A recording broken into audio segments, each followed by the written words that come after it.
Oh, Bravo Charlie and Sierra Charlie are at the Arlington EAA fly-in on Saturday, July 11th. And we're just getting started here. But you can see by the parking lot, this is a pretty big place.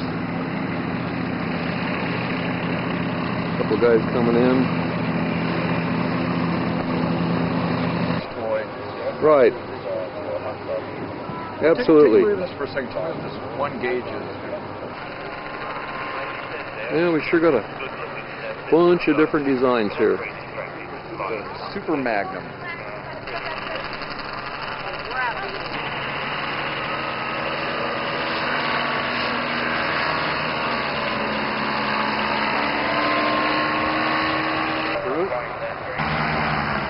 That's a cute one.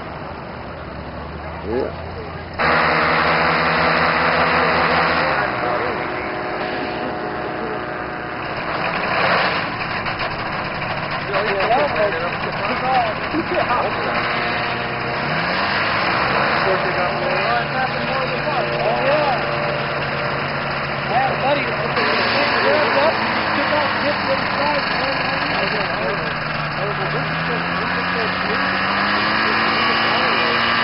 Almost looks like a little model airplane. I know. It's not going to fly.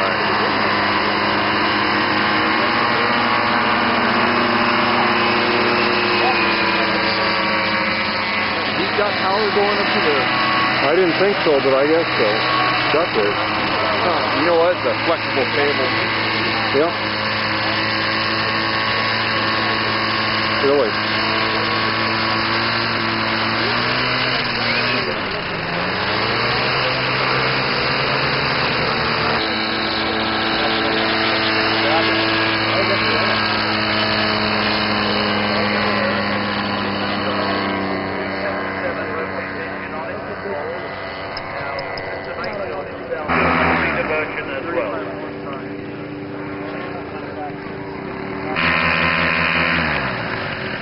A little bit like the Wright brothers. Yeah, I've got a little bit of everything here. We're just getting over into the other stuff. This must be the Warbird stuff, huh? You know, they weren't. They're wooden fabric, so they got scrapped. I don't believe it. There's a Spitfire sitting over there. Yep. Let's take a look at it.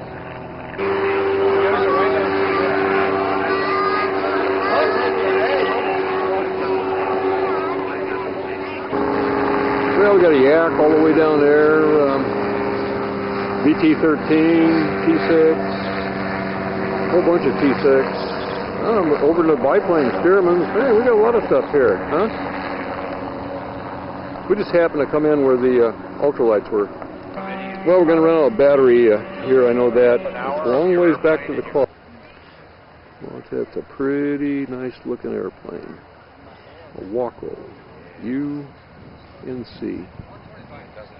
Last week we were at Hillsboro, and we were going to actually spend $300 and go to a ride in aluminum overcast, which is landing right now here at Arlington, but we were too late.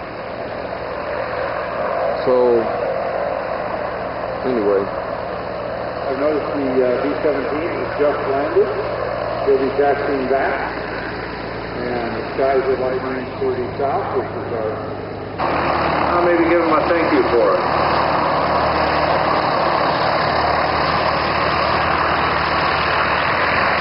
Once again, I see the 1931 Stinson Detroiter taxiing in and turning around the grass across the taxiway.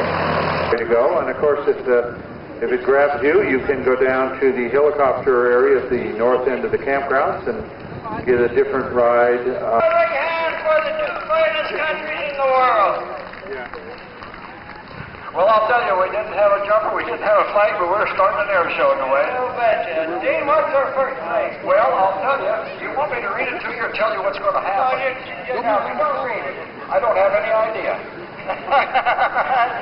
Now, over here, according to this, we've got Bud Graham, probably the world's greatest aerobatic pilot in a Yak 55. If he's listening, don't tell him that. Well, he's already typed it out, but also, we have Steve Hill taxiing out, getting ready to into position. Now, the reason we aren't certain about what's going to happen, because Steve Hill is running a 3-bladed composite prop on that G202. That horizontal English bunt on top, inverted Emelman. There's an outside snap roll or something that looks like a tumble, but he's actually going to tumble that airplane end over end over. Look at this. Look at that. Look at that. It's impossible. Dwayne, we're going to have to tell the people that you step to the runway before the show ends. Dave, I'll be back at show center in 30 seconds. Again, my name is Chip Beck, airshow demonstration pilot for Stoddard Hamilton, and I look forward to meeting everybody on the ground after my show. Roger that, Chip. Thanks very much. Well, ladies and gentlemen, as Chip begins his maneuvering back at show center, speed gains rapidly up through 300, up through 325, up through 350, looking for 370 plus. He pulls to the first. This particular maneuver is one of few that are doing this on the airshow circuit today. Chip Beck is the sole airshow civilian performer to do this type of maneuver. Only other people we're aware of doing this maneuver properly is the United States Air Force. Miles per hour. Thanks. Gene and I are not smart enough to carry on like you do, and I didn't say that right, did I? Carry on. No. But you know, there's a lot of words that I'm really not too settled on. One of them is final approach. Yeah, one of these guys did make a final approach. Yeah. And another of the last approach is when they lower the casket. Yeah, that's the final approach. Anyway, we've got a couple other things going on here. And one other thing, Dwayne, that we need to remind the crowd of, that today's air show is better than necessary, so he could land downwind and end up down here at the beginning. So that was a gentleman's maneuver. Shook hands with him the other day, and he pulled my right shoulder right out of the socket. Yeah. Hey, what do we got here? That's a glitter, big coat? Yep, Alan Negrid from Alpha Aviation and Soaring over here. It is an M5 coming in at the accident time. Ross climbs out of the cockpit. Let's give him a big round of applause. Man, this is an oncoming. Yeah, what's that airplane weigh? Pardon? What's the airplane weigh? 4,400 pounds. It's got 600 horsepower? 600 horsepower. Yeah. That's a little different ratio than but it's got Brantley at the controls, and look at that out there. Look at me! Wow! Snap roll when he came down with this. A snap roll on takeoff. Now he's going to go do a hammerhead, I think. Can you imagine how in World War II the general, the CO at one of those fields where they were training in AT-6s would have blown his stack if somebody tried that? You know, Brantley wouldn't dare come back to base. I mean, they wouldn't even let him sit down. But you notice it's done up in the early.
It's about 13.5 gallons in that tank.